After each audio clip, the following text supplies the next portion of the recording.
Hi, I'm Mary. Welcome to another magical math moment.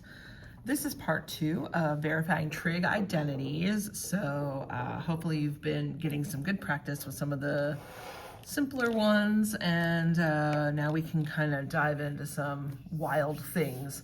So we are starting off pretty wild. Here we go. We have cosine x minus cosine y over sine x plus sine y. And then we're going to add to that sine x minus sine y over cosine x plus cosine y. Wow, that's really interesting. Okay, so we are going to need a common denominator. So I've got a binomial here and a binomial there. So that means I'm going to have sine x plus sine y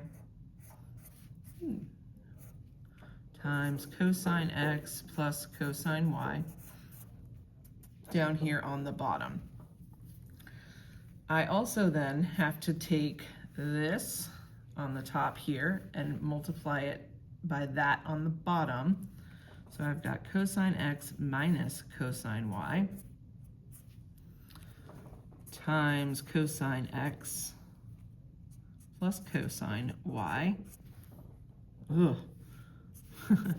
plus this times that.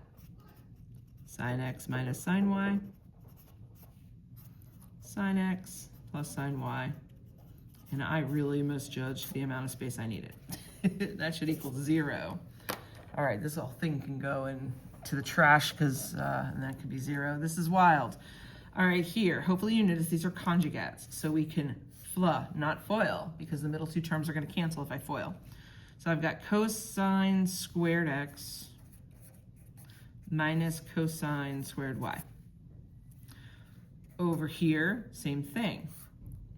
I can go ahead and FLA sine squared x minus sine squared y. All right. I think I want to leave this alone maybe for now. I might need to do something with this.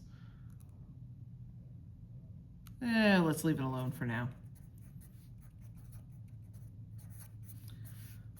All right, cosine, oh my gosh, x plus cosine y on the bottom.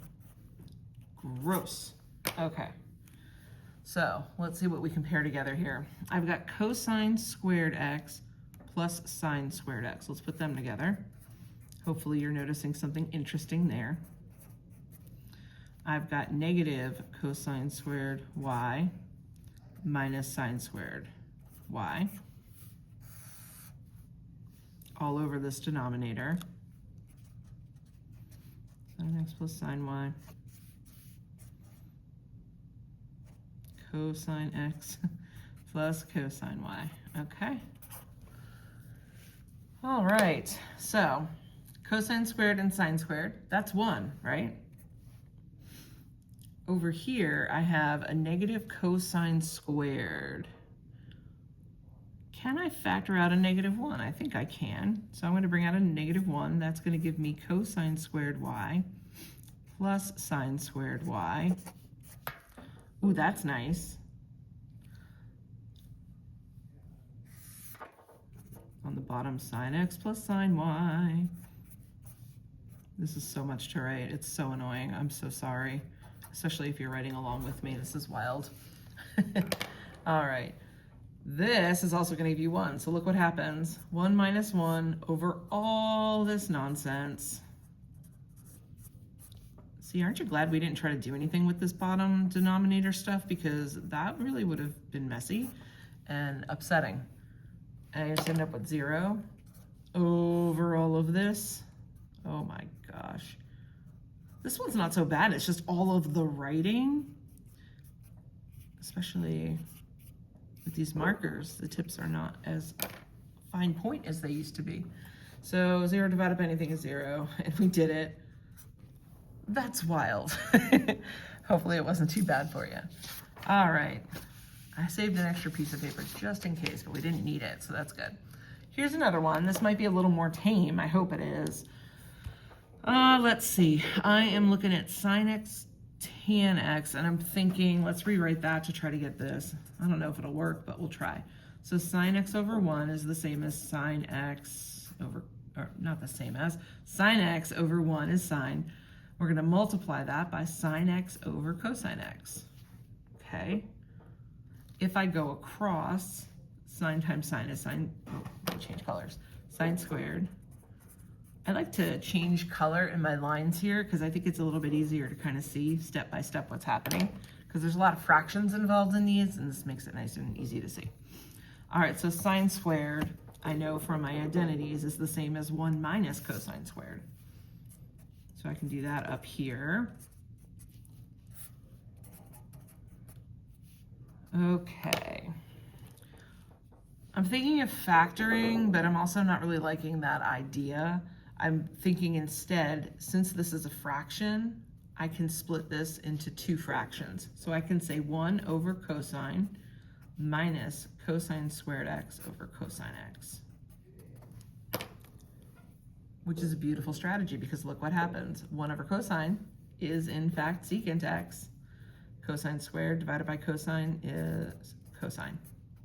And we did it. Yay. Check with your teacher or your professor to see if it's okay for you just to work the one side and not show this on every side. To me as a teacher, it doesn't really make sense for you to have to like copy that every time. Just make sure at the end that you do write it. All right, 1 equals tan x cosine x cosecant x. Okay, I would say since they're all kind of different things, let's just rewrite them in terms of sine and cosine. Tan is sine over cosine.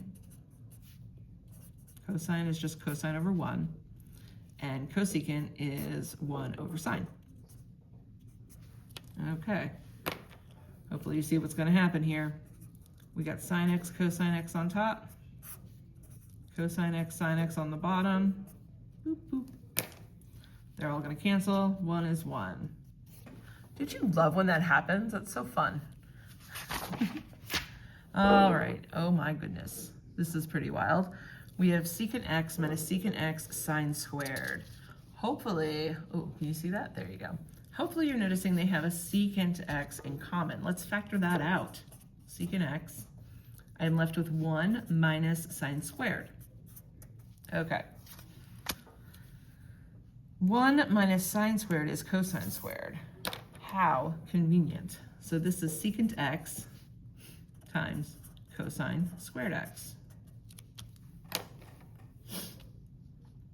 Secant x is 1 over cosine.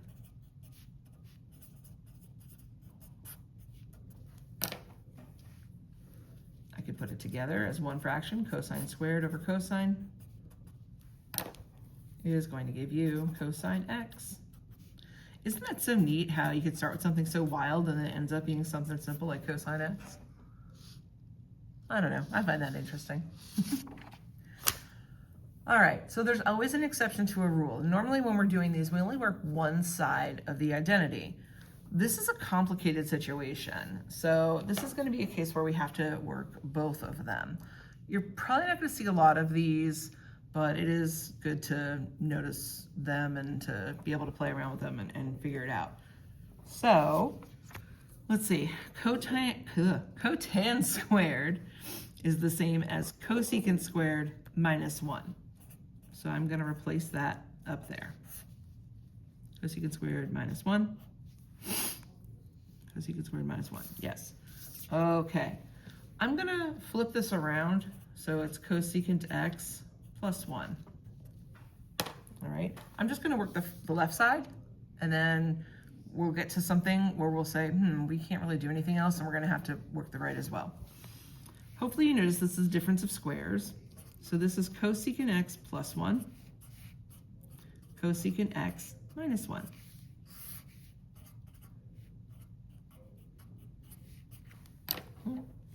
These will cancel, and I'm left with cosecant x minus 1. Okay, so there's not really much I can do. I can do this as 1 over sine. I could do that. I don't have to work both sides. That's interesting. The resource I got this from said you have to work both sides. I think you could still play around with this because we're trying to get it to sine in the bottom. Cosecant is the reciprocal. So can't I just say this is 1 over sine? and then rewrite 1 as sine over sine? Absolutely, I can do that. Huh. 1 minus sine x over sine x, and we did it. That's very interesting that they wanted you to do both sides. Maybe because there's signs here and that's kind of weird looking, I don't know. Regardless, we did it and we only had to manipulate the left side. So that wasn't as peculiar as I thought it was going to be. Isn't that interesting? I hope that this video has been informative for you. Please like and share with your classmates, and also subscribe if you don't mind. That helps me out. And make sure you stay tuned, and so that way you can keep up with some other amazing math content here on my channel. Thank you so much for watching, and I'll see you next time. Bye.